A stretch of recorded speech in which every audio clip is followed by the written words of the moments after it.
Hey there guys, welcome to a very special podcast episode where I'm doing it live, which is new, and I'm doing it in the UK, which is also new. I'm here in my hometown of Rochester in Kent, the southeast of the beautiful United Kingdom. And as you can see behind me, we are sitting outside the famous Rochester Castle, nice and historical, a grand setting to actually meet one of the local lads who has just recently qualified from KCL, so that's King's College London, as a dentist. He's about to go through into his foundation year of training, and we're going to kind of cover that, plus how his studies went, and a lot more in this episode, so tune in for the rest of it. But let's dive into the introductions. Dr. Karan, if you would like to introduce yourself, my friend, and that probably feels really weird for you to be called doctor now, but you've earned the title, so over to you, my friend. Hi guys, well, thanks Naveed for having me on the show. No worries. My name's Karan. As he's introduced, just finished from King's College London, graduated in dentistry, and now I'm heading over in September to my dental foundation post, which is not too far away on Rochester High Street, just around the corner. Everything nice and easy, and easy, perfect. Kind of going into dentistry as a whole, I get a lot of students obviously messaging me about, what is it like to go into university, the application process, what to expect while you are a student, and then kind of the route afterwards. So if we can spend a little bit of time today maybe discussing. Yeah, of course. From the beginning, more on a personal level, you tell me first and foremost, why dentistry? That's like kind of the question that everybody wants to know. Well, right? Of course. It's your standard interview question as well, so I'm not surprised you're leading with it. I really wanted to combine science and art. Perfect. Now, dentistry is literally that career. I mean, you could argue you've got medicine when you go into surgery. Yep. You're very hands-on. Obviously, it's all around science. But the route was it was crazy. And from the pool of medics, don't end up being that many surgeons. And that's true. I mean, that's got to tell you something. So dentistry to me was great. Work-life balance, amazing, which is really, really important to me. You've got the hands-on aspect, you've got the sciencey aspect, and you really change people's lives. Mm-hmm. So, yeah. Why not? That's a perfect way of looking at it. I think another thing about being a surgeon that people overlook quite a bit when it comes to deciding what career path they want to go into. One, you said it's highly competitive, which is true. But one thing that people don't really understand is how lonely it can be being a surgeon, right? And especially in the medical world. So we've got a couple of oral surgeons, for example, at our university that tell us, as Hollywood as it kind of sounds, being a surgeon, be that in dentistry or be that in medicine, it's a very, very lonely position to be in. There's not much in terms of like a social aspect there. You're not really involved with the team beyond that surgeon or surgery scenario that you might be in with a patient. And beyond that, it's kind of just a very lonely place to be, right? When we talk suicide rates or burnout rates, surgery is one of the higher places where that occurs, higher channels where it occurs. So whether you thought about that or not, but when we talk about the team aspect, right?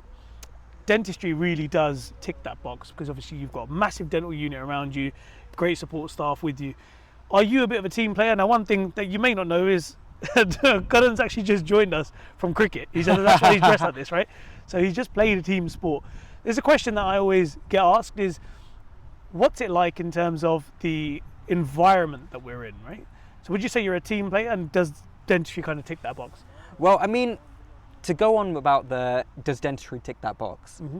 The exposure I've got is not the right exposure to be able to comment too much at this stage. Sure. So during university, maybe your viewers know or don't know, I certainly didn't when I was first of all looking into dentistry, is that everything is hospital based. So whilst there are a lot of aspects of team building and being a team player, you're not in the same environment as you would be for a standard dentist in a practice. Right. But if I were to comment on that, yes, there's definitely a team aspect in hospital. It's just a different team aspect. Right. You've got a lot of people. A lot of people. It's a big hospital that you're going to be in. That's how it goes. It's very different to a dental surgery when you're going to have about, 3-4 chairs potentially. So the same faces every day, and you may be able to find a bit of more of a personal connection between the team. And it's very different in hospital. When you're in university, you're in placements, you're in different places, you're in different departments. So yes, it is a team aspect completely, and I do love that about it, because you can really appreciate everyone's role. You can really see everyone's strengths, and you can really play to everyone's strengths. That's right. It's not a one-man band at all. But yeah. So it falls into those people with those characteristics to be wanting to work in a team, and the artistic side, as you said, being creative as well as being kind of that scientific element. Exactly. Dentistry is the place to be. Dentistry is the place to be. You've heard it first, right? So getting there, right? Right. Were you involved in the time where UCAT was a thing? Because Yes. okay, cool. So you're a UCAT man, right? I've only come across this concept of UCAT recently. Yeah, because so my nephew did it to get into medicine. My other nephew's doing it now. You've obviously done it. So many people speak about it, like, oh, what do I need in my UCATs? And I'm like, dude, I am not the person to ask. Yeah, because that thing didn't exist in my time. When it comes to UCATs, prep, GCSEs, A-levels, revision tips, the path and the process of getting into uni, right? What's the tips that you can give to anybody listening? Because we've had a FIF on who's discussed this to an extent. I want to get your ideas on it. So to those listening who are interested in it, give us what worked for you. Well, you know what? There's so many hoops to jump through, first of all, to get into dental school. So it's really good to be prepared that they are the hoops that you need to jump through. Even small things, which right now will sound stupid to me, but back when I was in your viewer's position, I would have been in a completely zero mindset. I would have no idea that this even existed. I did not know that universities had exams every year. Well, I might have known that, but I didn't know that they were as important. Yeah, each as year, they were. each year, yep. I mean, so if you're thinking about the route, typically you've got your GCSEs, then your UKCAT, or UCAT now that's called, then your interviews and all of that stuff, then your actual A-levels. And then you've got first year, second year, third year, fourth year, fifth year, which you need to pass all of. Just scare them away. Just scare them away now. So, no, I mean, it's really good to actually be briefed, to be told that this is going to be your route. Mm-hmm. Because I think it's very glamorous when you're sitting Big in time. GCSEs, when you're sitting in year 10, year 11, you're thinking, you know what, I want to do this. Big time, yeah. I'm not saying that it's going to sway you, but it's nice to know, and it's nice just to be a bit, briefed about what's going on. So, but following on from what you were saying earlier, yeah, I mean, like I said, you've got the GCSEs, the UCAT, and so on and so on. What I think is really good is you don't lose sight of what you're actually doing this for. Yeah. Because there are a lot of hurdles to cross through. And it is unfortunate sometimes. Some people may not pass a particular hurdle. Yep. And that's not reason to give up. Mm-hmm. A lot of people can get disheartened. But from what I've seen of dentistry and the cohort and all the walks of life that go into dentistry, and I'm sure you've got an amazing story as well, which your viewers are fully briefed with, it is vast. There is a big variety of people. Not everyone is a school leaver. Not even most people are school leavers. So yeah, it's good to know that you've got options, basically. It's not as regimented as you think is, I haven't passed this hurdle, that's it, Yeah. you know what? And you're done. You're done. There's always going to be a route. But in terms of tips, you've just got to keep in mind what you're actually doing this for. Because when you're doing it, you've always got something next, but it's never the end. It's never the end. Exactly that. It's only the end when you've actually, I'm guessing, got into dental school, really. And then it all starts again. Exactly. So, yeah, don't lose sight is my tip. Yeah. And keep going. You got to have a lot of motivation. And were there any sort of like failures for you during that time? Because some people sort of say, medicine, dentistry, all the people that get in, they've never failed a single subject, they've never had it hard, they're just smart, yada yada yada. Like for me, it's impossible because I try but I can't get there. Yeah. Surely you're human, right? Whether you've had any failures along that path, or whether you've had any failures just generally that have pulled you away from dentistry, how have you overcome that? What's the key strength there? You know what? As soon as you said that, I thought of one, and then another, and then another, and then another. There's plenty. So to kick it off, right from the get-go, so I went to 2 schools in my secondary school time. 5 years and then 2 years for sixth form. I tried to get into that sixth form school in year 7, but I didn't make it. So instantly that was one failure. Okay. Well, call it failure, call it whatever. It wasn't what I intended. Yeah. Then I didn't even know I wanted to do dentistry. So I changed my subjects halfway through year 12. I was on the maths route. I was doing maths, further maths, physics, and chemistry. Right. And then halfway through, I was like, you know what? I do want to be a dentist. It is locked in now. Yeah. I need biology somewhere. So I had to do a bit of changing, and that was crazy. Yep. That was really tricky. And again, that's another something to overcome. So no one has it perfectly smooth sailing. It may seem it. Yeah. People may choose to show that, or people may just choose to see that. Yep. But no one has it smooth sailing. And again, I mean, in UCAT as well, which is now obviously a thing, you have this thing, you have the score, right, and then you have bands. Yeah. And your band is to do with a test called SJT, which you probably never heard of that. Oh, okay. Never heard of that. So it's called Situational Judgment Test. Okay. And it's all about specific events that go on, and you got to say what you would do. So is this part of the UCAT, sorry, or is Part it of the It's part of the okay. UCAT. And the UCAT, sorry. So your final piece of paper coming out of the UCAT exam, Yep. you're given a score, Yep. at your number, and you're given a band. A band is 1, 2, 3, or 4. Right. Okay. 1's good, 4's not so great. good. Okay. And I mean, luckily for my year, it was a bit more lenient because I think everyone found it a little bit tricky. But what everyone had plastered all over student room, all over here, all over there, all over King's website even. It was saying if you got a band 3, band 4, you know what? You're probably not going to get in. Don't try your luck. And I came out the exam. I was really happy because I saw my paper and I saw my score, and I was like, great. I got in the car, told my mum, it was all good. She was like, oh, what band do you get? And I was like, oh, I didn't even look. Had a look, and I was disappointed, really disappointed. It was a 3. Oh, no way. So now you're thinking, now I'm everyone's thinking, told me it's not going to work. Now I'm thinking, you can't even get in. It was honest. It was shown to you as being, that's it, you're out.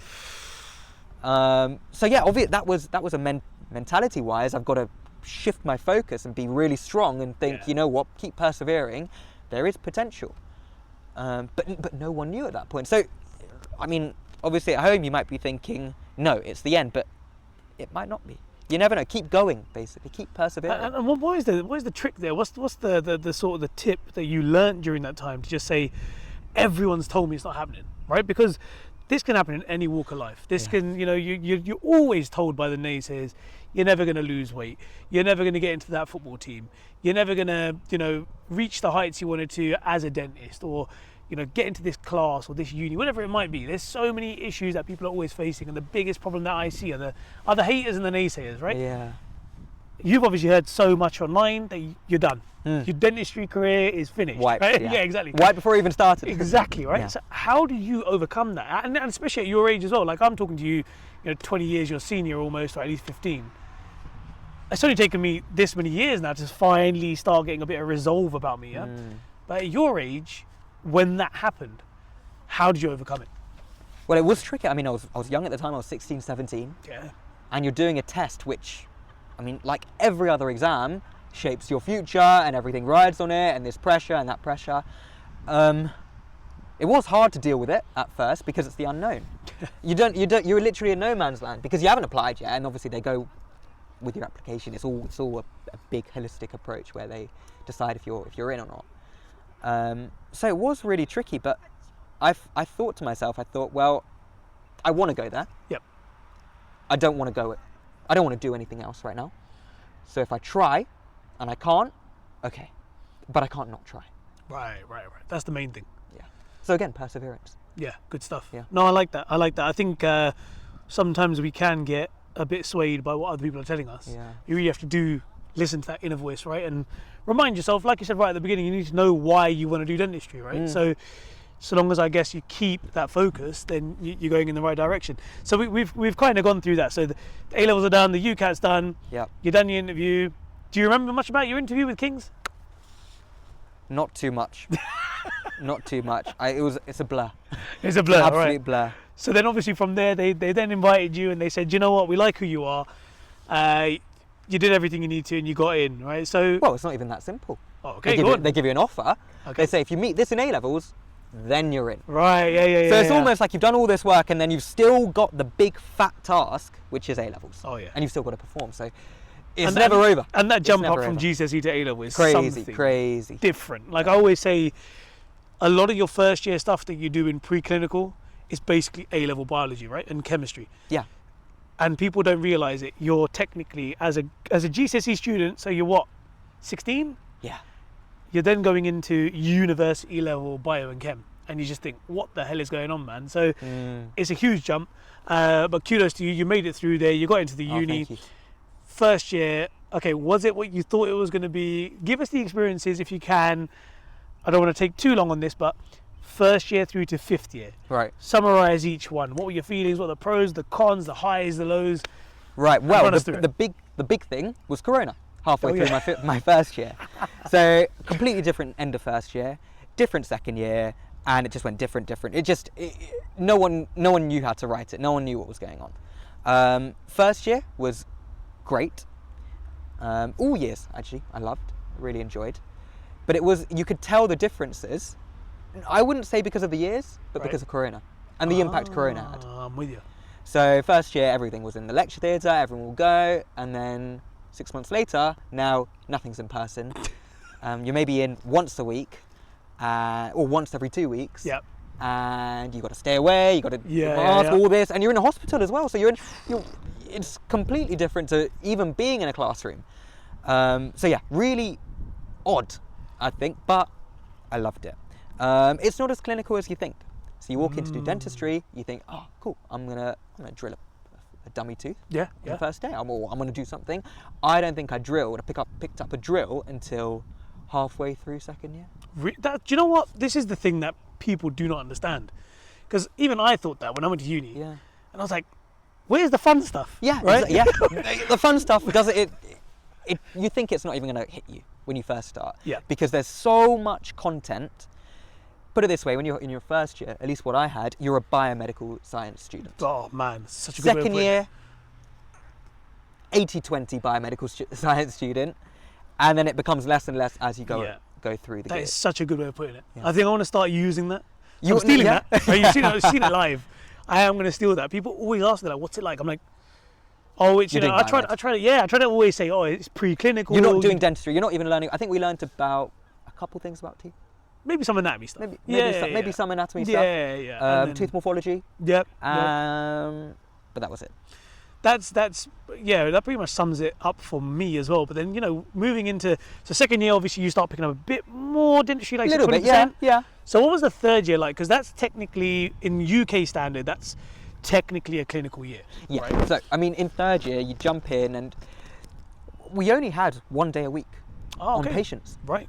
Is that a COVID thing or is that general? That might be a COVID thing. Right, okay. So I won't know really, because the ones to compare it to would be a good few years older. Yeah. And the ones below are only going to follow suit of what we've been doing. Exactly. So it may have been a COVID thing. I think it was, because you think dental students, you think busy, you think they're there every single day of the week. And that wasn't my third year at all. I think I was in 2 days a week. Okay. So yeah, big differences. Phantom head 1 day a week, or labs, and patients the other day. That's really good. But the other day, it's not the whole day. So you're buddied up. Okay. And you have half a day, and then they have their half a day, and you nurse. You nurse for each other, yeah. Yeah, which is good. You learn. Yeah, of course you do. But again, it was another something that I thought, I didn't know, because I never even thought about it. I didn't know what I didn't know. Yeah, of course you don't. I think the biggest issue that we've got, especially as dental students, I mean, you're not anymore. Thank God you made it. Good on you.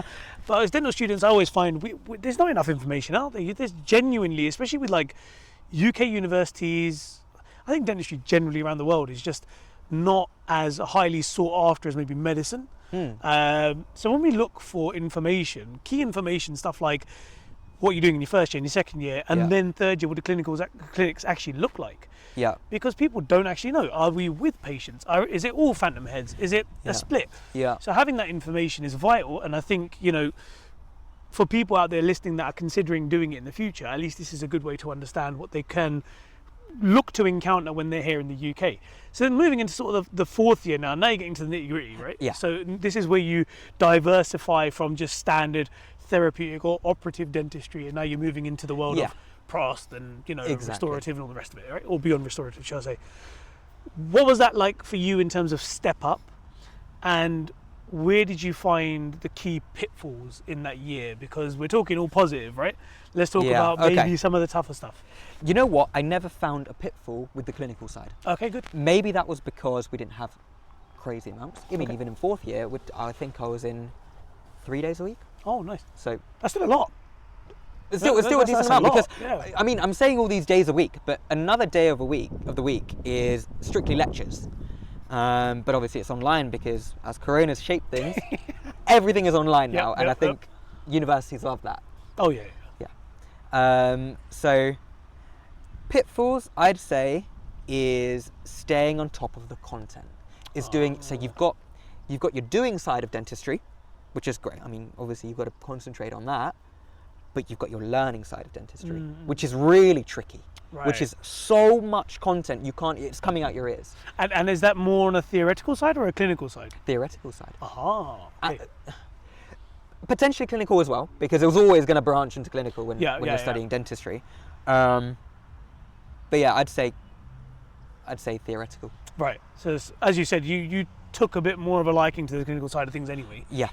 Which is helpful. However, there's a lot of people out, a lot of colleagues of mine who were the opposite. So it's very unique to yourself. It's just whatever you like. I really like hands-on, and I really like doing. Some people don't. Some people prefer you've got a book, you're learning, it's interesting, it's this. But for me, it was just so much information, a complete overload, and I just wanted it in a different way. But you can't get it in a different way.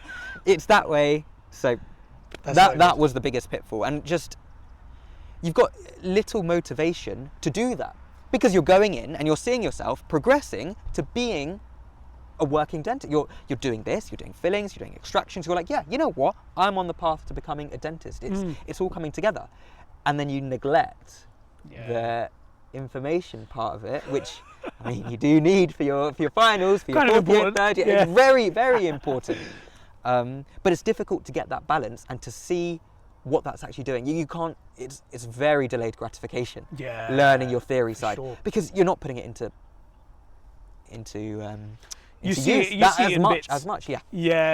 Scattered, very scattered. Yeah, I know the feeling, man. There's sometimes like I'll be sitting there, and even the smallest thing, there's like curing composite, and then it just starts flicking back to biomaterials, and you go, you know what, this actually makes sense. All of it. Yeah. And you think, I hated studying this. Like this was so annoying. Yeah. But now it's making sense, and it kind of helps you as more of a clinician, right? So, fourth year done, and then you're kind of into the final step. Fifth year was just a blur. So fifth year, they started us off a little bit early. They started us finished us in fourth year in May, started us fifth year in June. So I think we got a weekend, weekend break. Yeah. So straight into fifth year, you're going straight into every clinic. This is now pretty much an everyday thing. All right. So this is dentistry now. This is dentistry. Yeah, You're seeing patients every day. No more phantom head, and it's just you. You're not nursing anymore. Okay. You've got your own dental nurse, which is really helpful, and it's what you think dentistry is going to look like. But the only bad thing is you've got so much going on the side. So I mentioned a test called the SJT. Now that is a part of the UCAT when you're in year 12. In your year 12 summer. You also do an SJT exam. I don't know if they're going to continue it, but I did one in November of your final year. You do that to get your ranks in the whole country, very brutal, to then be funneled into a system to get your practice for your first year of working. We're going to come on to that after this because that is very nuanced subject. But wow, okay, so I did not know that. I thought it was just based on like how well you did over the course of your 5 years. So that's how they rank them. Yeah. Interesting stuff. Definitely going to come on to that. So you did that in November, and then was that like a completely different revision set, or was that something that was from the uni? Uni had a little bit of a part to play, as did your own stuff, but it's a really tricky exam to prepare for. Oof. You can look back at your answers and you can think, I can muddle those around in the other order and it'll be perfectly fine. They give you a scenario and they give you 5 options. Right. And you've got to rank which option's the best and then which is the least. Way. And you get a certain number of points by putting it in certain positions, and it just messes with your head. You can look at the same question on 2 different days, in 2 different hours of the same day, and you would put a different order. And you could very subjective. Very, very subjective. Oh, so it's crazy. I It's can't stand absolutely that. crazy. And to think that your first year of work rides on this scares you even more. Yeah, that is wild. I and had you don't no idea. find out how you did. Oh, really? Yeah, so we did it in November. I found out how I did mid-June. Or end of May actually, or start of June, one of them. What? I think it so was start basically of when June. uni was done. When uni was finished, when you got your results to say that you were. Oh you were my passed. word! So then you got no idea what your future holds, anything like that. No idea. So the way it works, I mean, we can go onto it a bit later. Yeah, let's finish the 5th year and Yeah. then let's get into it because that is a big topic we've never discussed. So yeah, 5th year. I mean, after your November exam, we had finals in March. Different universities have different times for their finals, and that was just intense. That was, I mean, you're going into clinics until the start of March. So you're doing a 9 to 5, and then you're coming back, and you're studying for the hardest exams of your life. No way. And Okay. I mean, okay, you might think, oh, you're doing dentistry in dental school, you're learning. You're not really, you're doing the doing. It's all the doing there. You're not doing the learning. You're coming home to do the learning after your 9 to 5. It's the 5 to 9 after the 9 to 5. No way. And then it's just repeat, and it's so draining. So was that by far the heaviest year? Yeah, crazy heavy. But then you kind of did say it was a blur. So does it actually fly by? Would you say? Fly by. Okay. Flies by. I mean, you start panicking more, and then work sets in, and then motivation lapses, and then you go through waves, and then by that point you're done. And what would you say is like the best way, as you said, it is peaks and troughs, right? Yeah. Education in all forms, be it whatever, year 7 all the way through to becoming a dentist. We have moments where we feel strong as anything, and then we have moments where we just feel like, I want to pack this in, right? Yeah. Especially in a hot environment like dentistry, where it's high pressure, very competitive, and difficult. What is your advice to those students out there that are considering it or are in the mix at the moment to kind of deal with the troughs? So, everyone can deal with the peaks, right? Because we're all performing well. Yeah. How do we deal with those times where things are just hitting the fan? You don't want to overexert all your efforts and all your energy into it. You want to have different things around which supplement it. You want to have some exercise, you want to have hobbies, this and that, where when it's a bit too much, dive into that, relax, take a step back, and you'll come back into it. If you've got nothing else going on, you've got nothing to take a break from it and go into. Yeah. So I think really just having other stuff going on, not too much so that it takes away from the main focus, but it gives you that reset. I'm with you, right? And that really helps with the troughs. Okay, I'm gonna use that advice because I've obviously got a few more years left, and I do get into those situations where I just think, sod it. But that's great advice.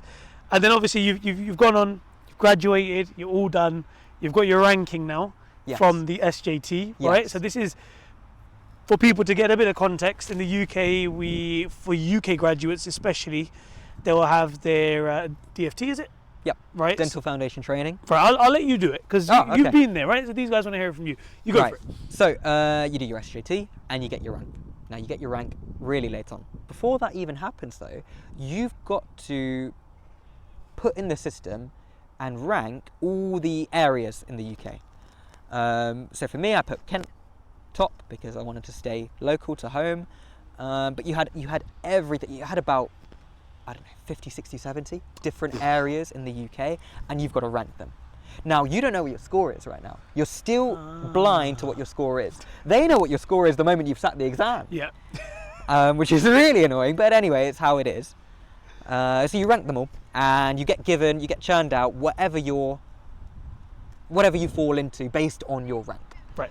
So number 1 rank, they get the pick of the bunch, and then it goes on and on until the spaces are filled. And sorry, how many students are there in this ranking I think system? there's Because all of the UK, right? 1,050 or 1,100, something like that, 1.1k. Right, so this is everyone in the UK. Every single dental student in the UK sits this exam and gets ranked. And everyone's doing these preferences for areas. Now, once that's out the way, you get your area. It tells you, listen, okay, you've got this area and you've also got this rank. Okay, right. So it then spits out your rank and your area. From then, you've then got to do another set of preferences. Oh. Sub-preferences. Oh, within the area. So within the area, there's probably, I don't know, 10 to 15, maybe less, maybe more practices. And you may have your eyes on a certain one, or a certain one maybe a certain distance away, and another one's really far, and you might like one. So you got to get all the preferences done, have it all listed out, and then a couple weeks later, then they tell you where you've got. So it's a very long, drawn-out system. So when you start is November. When you find out where you're going is in almost July territory. Jeez. And do you remember off the top of your head what your rank was, like overall? Or It was in the middle. It was really bang average. But Kent is not a very highly sought out after area, right? Well, It's you don't know. You don't know. It changes This is every true. year, and we still don't know. We still don't know. Maybe one year, number 1, 2, 3, and 5, and all the way down to 20, I don't know, Yorkshire. Yeah, So they're going to get Yorkshire. So depends where they're from. it depends where they're from. So forget if it's sought after. It's who is seeking after it. How did they perform? Damn. So it is it's a really different game. Nail Completely. biting, man. What was your like other preferences? So if Kent didn't work out, what were you thinking? Well, I was just doing start at Kent and work out. So when Slowly Kent, grow the South radius. East, Surrey, Sussex, I'm with London, and then all the northern areas and the southern. It just spreads. So then, okay, you've gone ahead, you've done that, you've gone through the process. Yeah. Then how does it work in terms of next steps and getting in with the practice to do the foundation year? So in my experience, once I got the practice on my email, I sent them an email, the practice, and I said, "Oh, hi, I've got my offer." I didn't know if they had been contacted saying that I've got this place. I didn't really know how it worked. Right. Obviously, they would have had it at some point, but I don't know if it was as soon as me or before or after or what. So I contacted them saying, "I'm the new foundation dentist. I'm really excited.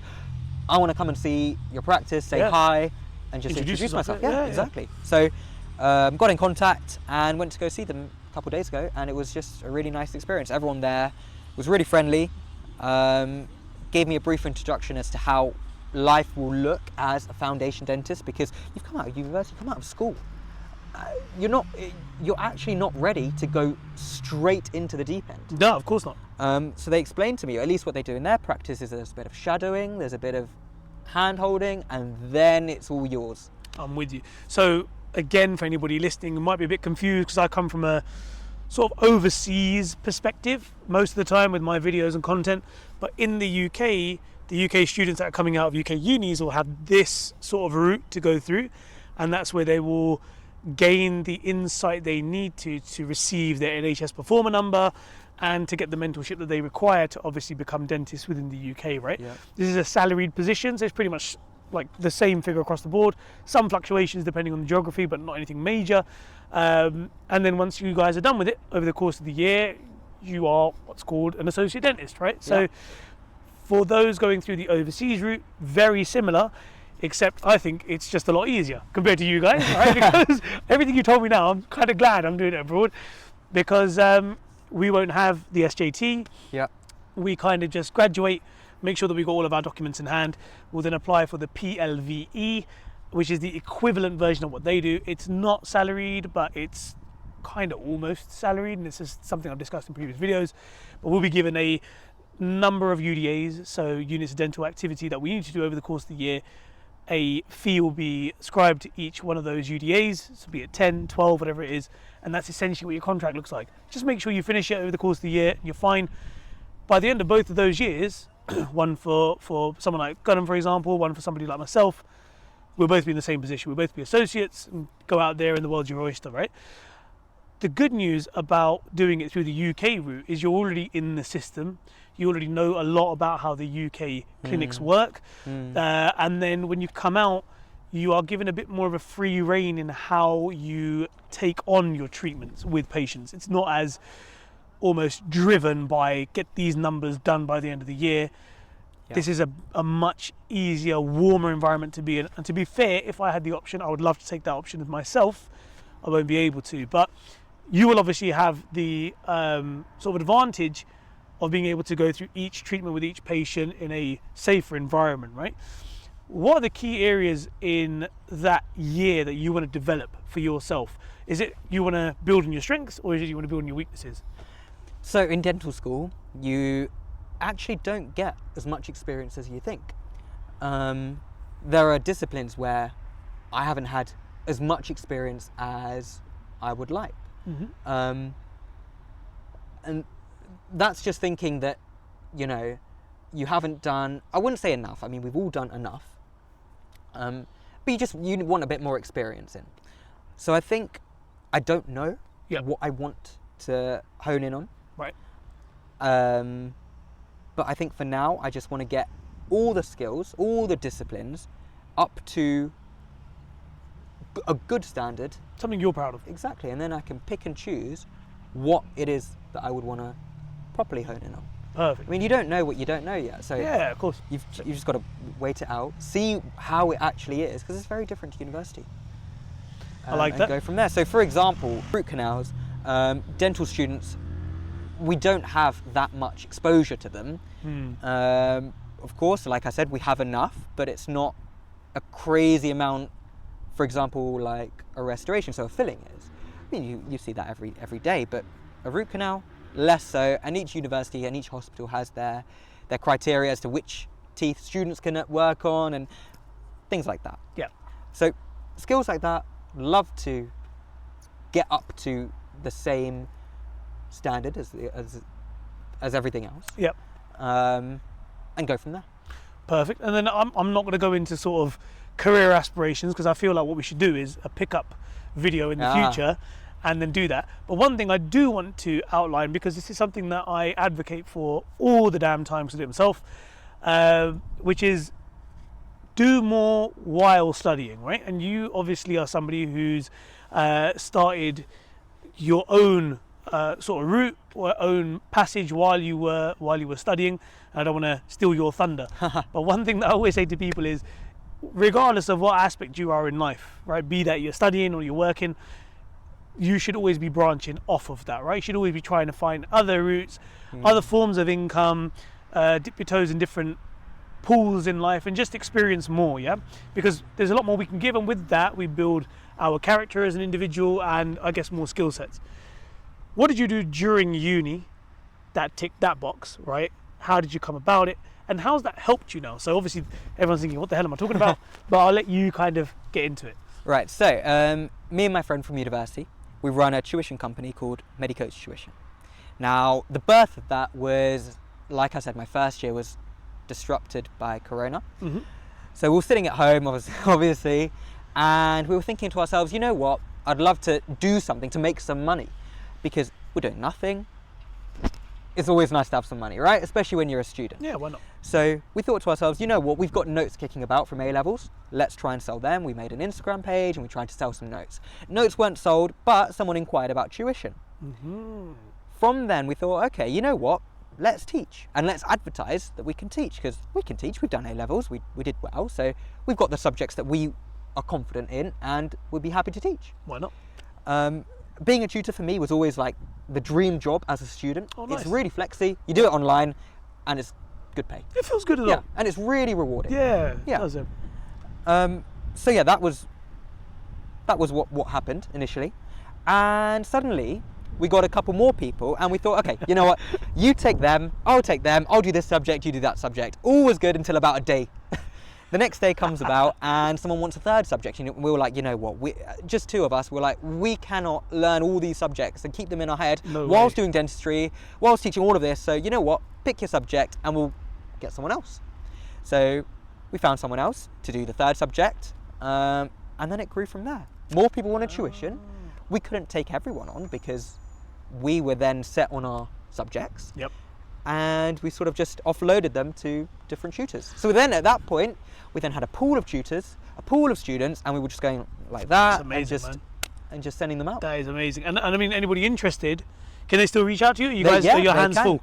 No, they're very welcome to reach out to us. MediCoach Tuition on Instagram. Give us a DM, student, tutor, whichever one you're prospective of. Give us a DM and we're sure to. And it Could is be pretty something. much geared at people that are trying to get into sort of medicine and dentistry, right? You don't So wanna... not quite actually. Okay. So it actually started like that. I Right. mean, we had the background. My friend was a medic. I was a dentist, so hence the name MediCoach Yep. as well. But then we thought, you know what? We're doing tuition. Tuition is tuition. You can be doing biology and going into medicine. You can be doing biology and going into finance. Yeah, So it's you true. know what? All subjects, all disciplines, everything. That's what we opened it up to. Ah. A level, GCSE, even pre.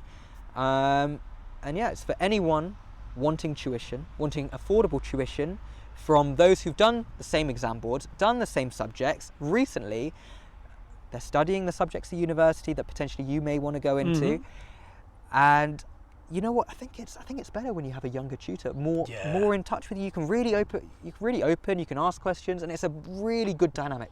Yeah, it's more relatable, I think, when you got somebody who's... It's like an older brother. or a Yeah, for sister. sure, 100%. And I think especially when you talk about people that are kind of either just finishing that at university like yourself and going into that career that people might want to be following anyway, it's more than just tuition, it's almost a mentorship and Yeah. a guidance, right? Yeah, So yeah. it's a lot more than, in my opinion, than just tuition. So I think that really sets you apart Oh, thank from you. so many people out there, and I think you're doing a great job.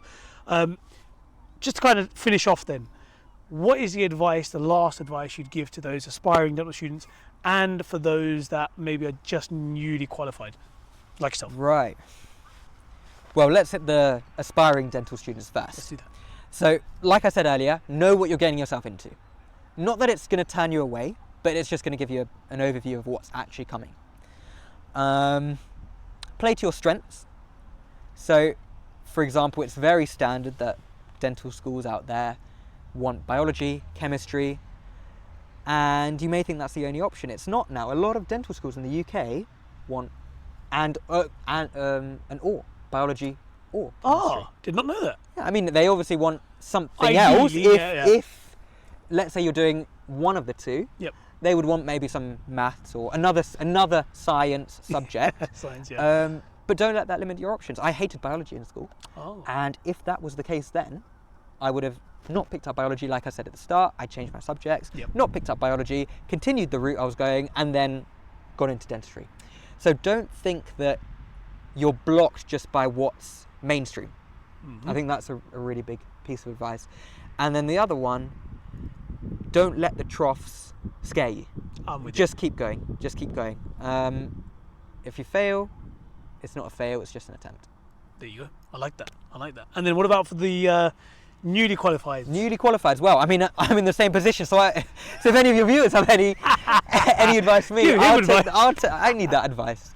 But I mean, from what I've done, which is gone to see my practice, I would highly recommend that if any prospective FDs are watching. Go see your practice, go chat to them, and just get everything sorted ready for September in that time. But yeah, other than that, I don't really know what. Not yet, he doesn't. Not yet. We can get back to that. Yeah, next year he'll give us Yeah. the full insight. That's been amazing. I think we've covered so much there in terms of what aspiring dentists should be considering when they are applying. The highs, the lows, how to deal with that. And I think having somebody who's been there, done that, really does help. I would honestly say reach out to him. I'm going to leave his socials in the description box below, and it's probably going to be floating around here at some point during the video or throughout all of it. He's been massively helpful to me as well, just generally through conversation, understanding a bit more about what dentistry has to hold in the future. And I'm sure through this sort of video / podcast, you probably learned a lot as well. So do leave your feedback in the comment section below. And guys, as always, it's been a pleasure. Anything that you may want to ask, you can either ask it here or directly through to Karan. And I'm looking forward to seeing you all on the next one. So take care, guys, and I will see you soon. Bye bye.